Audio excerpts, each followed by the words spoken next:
Daqui a pouco.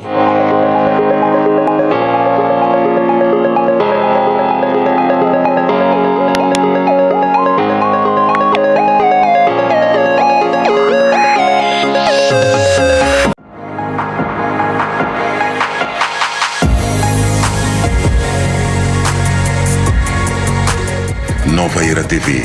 Compromisso, rigor e isenção.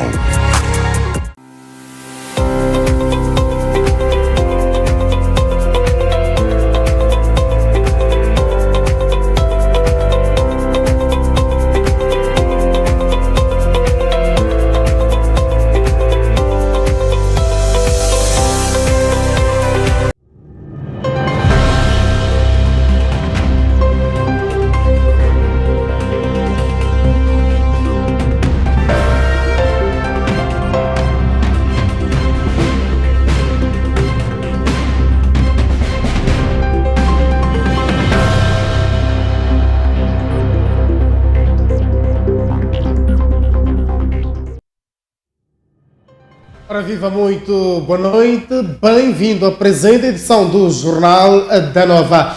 Vamos para a transmissão da Essencial, notas informativas, mas antes acompanhe o comportamento cambial.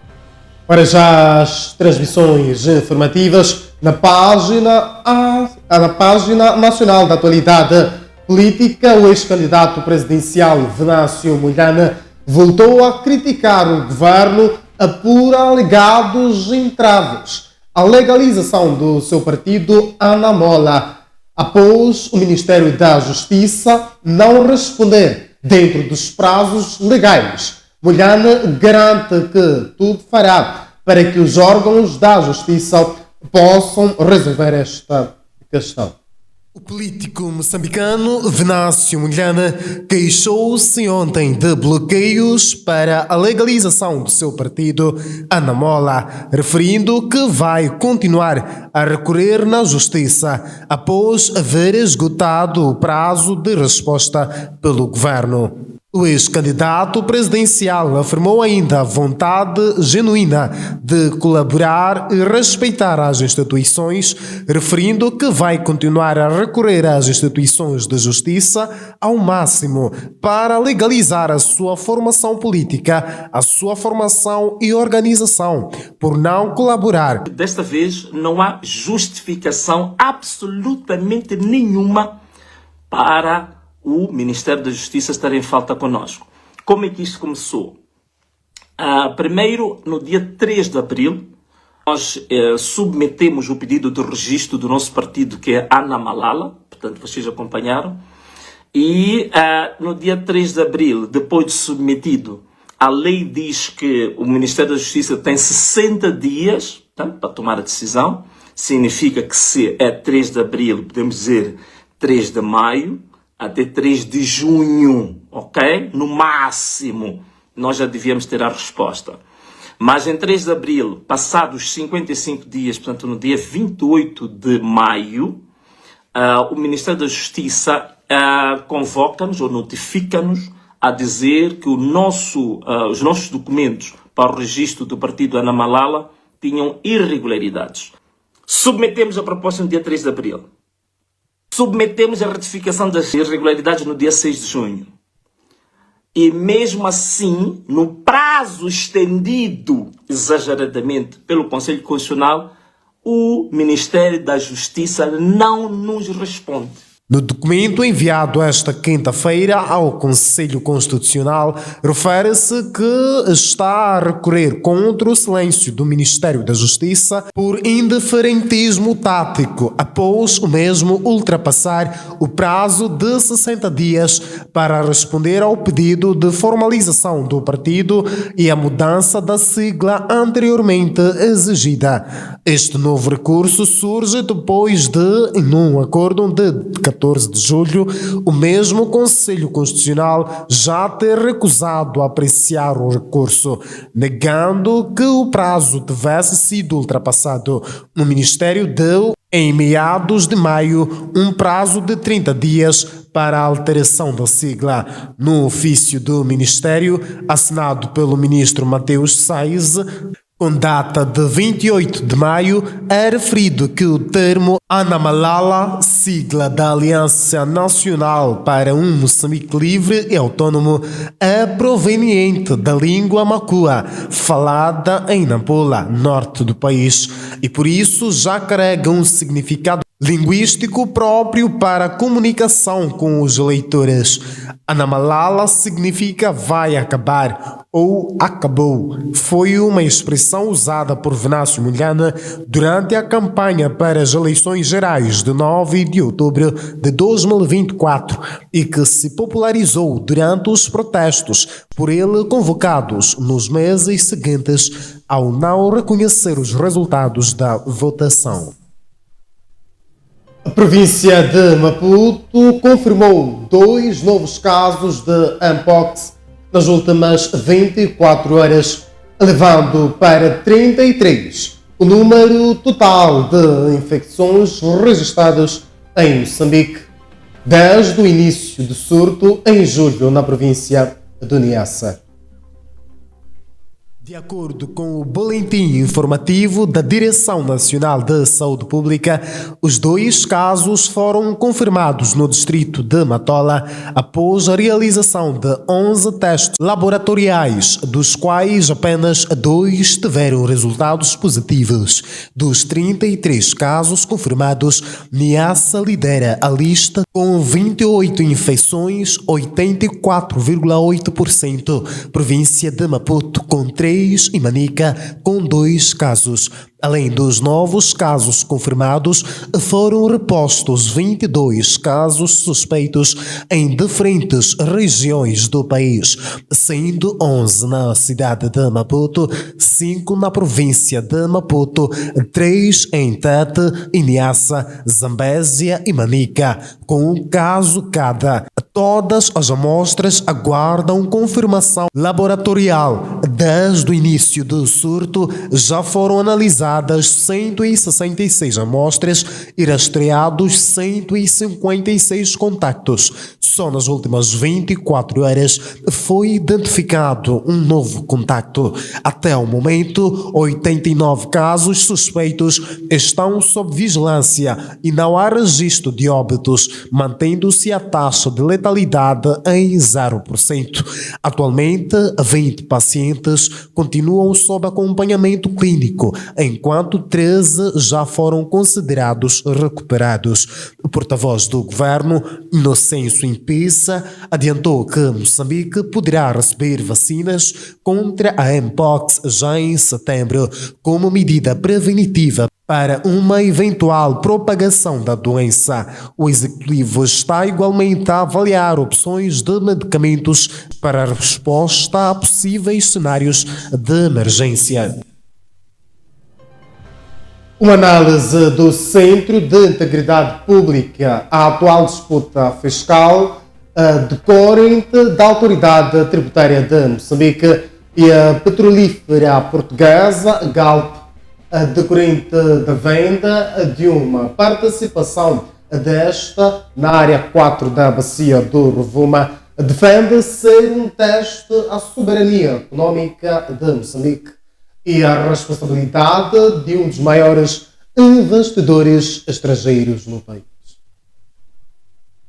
Em causa está a venda de 10% de participação da Galp na área 4 da Bacia do Rovuma à empresa Xixerge, uma subsidiária da Abu Dhabi National Oil Company dos Emirados Árabes Unidos, na qual a autoridade tributária reclama o pagamento de um imposto sobre as mais-valias no valor de 162 milhões de euros. A Galp diz não existirem fundamentos legais para suportar a exigência do fisco do país. Por isso, decidiu levar o caso à arbitragem internacional através do Centro Internacional para a Arbitragem de Disputas sobre Investimentos. Para o CIP, a decisão da Galp de contestar a exigência da autoridade tributária e recorrer à arbitragem internacional coloca em confronto o direito legítimo de um Estado tributar os recursos do seu subsolo e a estratégia de uma empresa para minimizar a sua carga fiscal, recorrendo a complexas estruturas societárias e a mecanismos de litigância internacional. A fonte considera igualmente que a posição da Galp é ainda mais questionável quando, no mesmo período, reporta os seus acionistas um ganho contabilístico de 147 milhões de euros com a mesma transação, evidenciando uma gritante inconsistência entre o que é declarado ao fisco e o que comunica aos seus investidores. O CIP entende que o cerne da disputa resiste na forma como a transação foi estruturada, pois a empresa portuguesa não vendeu diretamente a sua licença de exploração no país, mas alinhou as ações da Galp Energia Rovuma BV, uma subsidiária sediada nos Países Baixos, com o objetivo de subtrair a autoridade fiscal do país onde o ativo físico e o valor econômico estão localizados. Seguimos com mais notas informativas ainda no setor da saúde. O primeiro laboratório de análise de material genético para efeitos de prova forense de capacidade de 200 amostras diárias e que visa contribuir para esclarecer diversos crimes, entre os quais raptos, já está em território nacional em Maputo. Moçambique tornou-se um dos países da região com capacidade de realizar análises de DNA. A inauguração foi feita pelo Procurador-Geral Américo Letela e contou com representantes do setor da Justiça, Segurança, Defesa e parceiros de cooperação. Após a inauguração, o diretor-geral do Serviço Nacional de Investigação Criminal, Nelson Rego, em conferência advertiu que a infraestrutura irá determinar diversos crimes cometidos em Moçambique. Por exemplo, no crime de rapto, sabemos que há contacto e nessas situações, às vezes, são deixados no local de facto vestígios, evidências que portam consigo determinados vestígios e que, levados à análise, é possível identificarmos os indivíduos que tenham praticado. Segundo Nelson Rego, para além de travar o crime em Moçambique, poderá identificar os indivíduos e no esclarecimento das relações de parentesco na ausência dos pais. Moçambique, a nível da região, passa a ser um dos países que tem a capacidade de poder fazer análise e poder ajudar no esclarecimento, nas investigações, na identificação de indivíduos e no esclarecimento das relações de parentesco, com enfoque para aquilo que nos apoquenta ao nível dos tribunais de menores, a paternidade. Na ocasião, o diretor falou dos custos de empreendimento e a capacidade de atividade no laboratório. Este laboratório tem a capacidade de processar por dia 200 amostras. Em termos de valores, Primeiro, este laboratório foi construído, temos que informar, foi construído com o orçamento do Estado, aproximadamente ou um pouco mais de 150 milhões de meticais. Os resultados das amostras processadas no laboratório poderá ser conhecida após de 2 a 4 dias, dependendo da natureza do caso. De referir que desde 2011 uma onda de raptos afeta Moçambique e as vítimas são sobretudo empresários e seus familiares, principalmente pessoas de ascendência asiática, um grupo que domina o comércio nos centros urbanos das capitais provinciais no país. Um grupo de presumíveis catadores de lixo incendiaram um caminhão de recolha de resíduos sólidos e uma pá escavadora no Conselho Municipal da cidade de Maputo, na lixeira de Olana. Tudo aconteceu quando a Polícia da República de Moçambique deteve o chefe dos catadores de lixo. No entanto, horas depois, os catadores retalharam, protagonizando vandalismo, cercaram os veículos municipais, retiraram à força os operadores e atearam fogo ao equipamento. Segundo o Conselho Municipal de Maputo, os catadores de lixo ora detidos são os que protagonizavam atos de desordem e vandalismo na Avenida Júlio Nyerere, nas imediações da lixeira de Olane. As autoridades informaram que está em curso uma operação de busca e captura dos presumíveis autores do crime, que deverão ser responsabilizados judicialmente. De referir que o caminhão incendiado pelos catadores é um dos 10 cedidos em janeiro deste ano pelo Conselho Municipal da cidade de Chimoio ao Conselho Municipal da cidade de Maputo, no âmbito de um esforço conjunto para reforçar as operações de recolha de lixo na capital do país.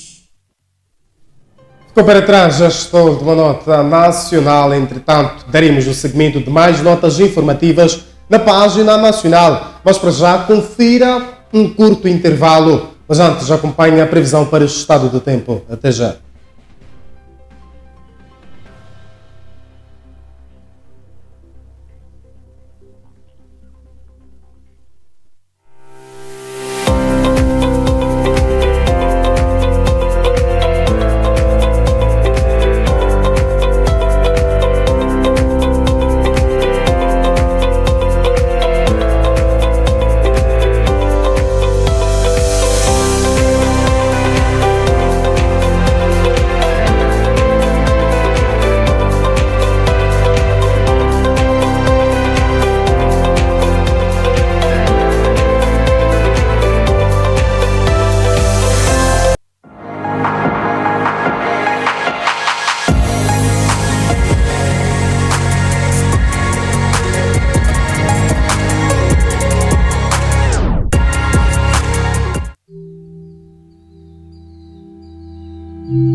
Você já esteve perto do fim? Já sentiu-se num beco sem saída? Saiba que a Nova Era Televisão e o mundo estão aqui para acompanhar a sua história. Saiba que as suas quedas ou más decisões podem ser um aprendizado para o mundo. Então, ligue já para o número 84 85 62 168. A Nova Era Televisão espera por si. E até lá.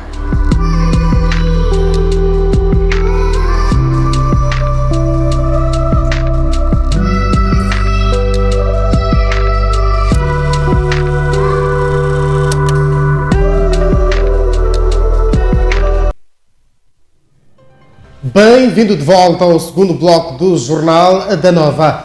Para já a transmissão das informações internacionais. Viajamos até Guiné-Bissau, onde o presidente Umaru Sissoko Embaló anunciou hoje que será candidato independente das eleições presidenciais marcadas para 23 de novembro do corrente ano. O presidente da Guiné-Bissau, Maro Embaló, anunciou hoje que será candidato independente às eleições presidenciais marcadas para 23 de novembro. Ainda assim, declarou estar disponível para receber apoios de partidos políticos e grupos de cidadãos que desejam apoiar a sua candidatura. O anúncio foi feito durante a cerimônia de posse do novo primeiro-ministro, Brahima Camara, empresário e político de 57 anos, nomeado por Embaló por ser uma pessoa em quem deposita confiança pessoal. Sissoko Embaló sublinhou que está aberto ao apoio de diversas entidades, como grupos de imames, padres, pastores, partidos ou associações de jovens, reiterando que não comprometerá a sua independência. Presidente da República Democrática do Congo, Félix Tshisekedi, reorganizou partes do seu governo na sexta-feira, uma medida há muito esperada pela população após consultas positivas lançadas no início deste ano.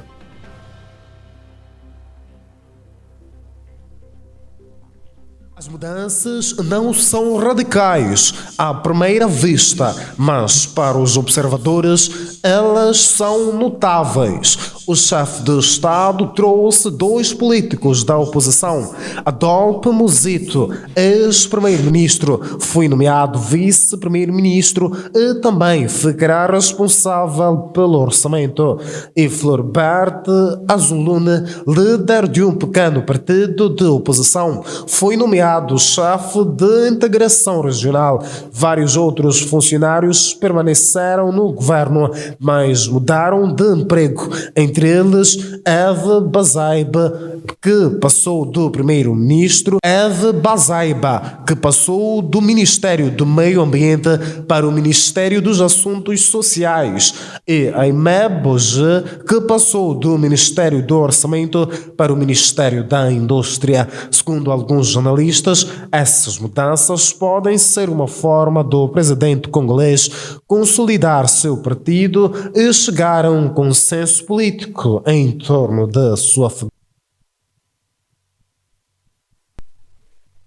Milhares de manifestantes, ou melhor, martineses, foram às ruas em Abidjan, capital do país da África Ocidental, para protestar contra a exclusão de líderes da oposição das próximas eleições presidenciais. Costa do Marfim, a maior economia da África Ocidental francófona, realizará eleições presidenciais em outubro. No início deste ano, 4 das principais figuras da oposição, incluindo o ex-presidente Laurent Gbagbo e o ex-presidente executivo de Credit Suisse, Tidjane Thiam, foram impedidos de concorrer pela Comissão Eleitoral. No mês passado, Ouattara, de 83 anos, anunciou que buscaria um quarto mandato. A candidatura de Ouattara é contestada após ele ter alterado a Constituição em 2016 para remover os limites de mandatos presidenciais. Thiam, o presidente do Partido Democrático da Costa do Marfim, venceu as primárias do partido por votação incontestada. Considerado o principal rival de Ouattara, ele foi impedido de concorrer sob a alegação de que ainda era cidadão francês na época em que declarou sua candidatura, embora posteriormente tenha renunciado à nacionalidade francesa. A lei marfinese proíbe candidatos com dupla nacionalidade de concorrer à presidência. As eleições na Costa do Marfim costumam ser marcadas por tensões e violência. Quando Ouattara anunciou sua candidatura a um terceiro mandato, várias pessoas foram mortas na violência eleitoral. Ouattara é o mais recente entre um número crescente de líderes na África. ocidental que permanecem no poder, alterando os limites constitucionais de mandatos. Líderes golpistas na região têm usado suposta corrupção em governos democráticos e mudanças eleitorais como pretextos para tomar o poder, levando a uma divisão no bloco regional dominado Comunidade Econômica dos Estados da África Ocidental, ou CEDEAO. O TRIA justificou sua decisão de concorrer, dizendo que a Costa do Marfim está enfrentando desafios de segurança econômicos e monetários sem precedentes que exigem experiência para administrá-los de forma eficaz. Com esta nota, damos por atualizadas as novas notas nacionais e internacionais, consequentemente encerrada esta edição do Jornal da Nova. Bom início de semana laboral. Até amanhã.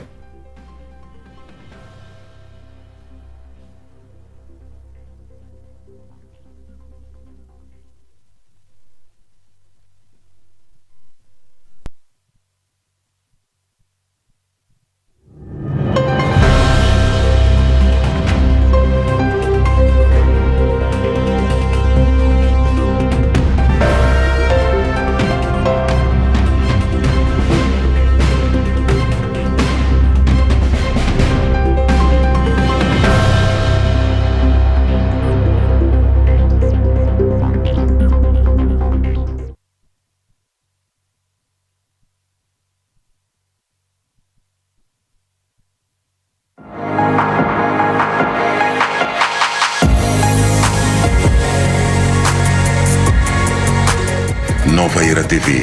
Compromisso, rigor e isenção.